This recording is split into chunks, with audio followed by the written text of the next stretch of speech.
அதிர்ஷ்டசாலியை இங்கிலீஷ்ல என்னன்னு சொல்லுவாங்க? அன்மேரிட்னு சொல்லுவாங்க. என்னங்க அந்த பையனை பாத்தீங்களா? என்ன பொண்ணு பார்க்க வந்தப்ப நான் ரிஜெக்ட் பண்ணிட்டேன்னு தினமும் உட்காந்து சரக்கு அடிச்சிட்டு இருக்கான். இத்தனை வருஷமா அந்த சந்தோஷத்தை செலிப்ரேட் பண்ணிட்டு இருக்கானா? Lucky fellow. என்னடா உன் உலகத்துக்கு என்னமோ ஆயிருக்கு? ஒண்ணுலடா, என் ஒய்ஃப் ஊருக்கு போனால அந்த சந்தோஷத்துல ட்ரெயினோட இன்ஜினுக்கு மொத்தம் கொடுத்துட்டேன். ஆபீஸ்ல இருந்து வரும்போது மறக்காம காய்கறி வாங்கிட்டு வந்துருங்க. சவிதா உங்களுக்கு ஹாய் சொல்ல சொன்னா. எந்த சவிதா? எந்த சவிதாவும் இல்ல.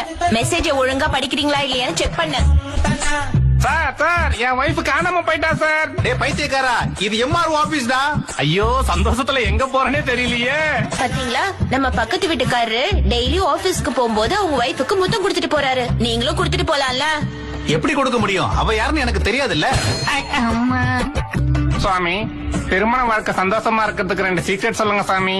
ஒண்ணு, உன் ஒய்ஃபே தப்பு பண்ணிருந்தாலும் அதை நீ ஒத்துக்க. ரெண்டாவது, உன் ஒய்ஃப் மேல தப்பு இல்லனாலும் நீ அமைதியா இருக்கணும். ஜெய் சுவாமிஜி, ஜெய் ஜெய் சுவாமிஜி. உன்னோட டைவர்ஸ்க்கு சரியான காரணம் என்னன்னு சொல்லு. கல்யாணம் தான் ஐயா.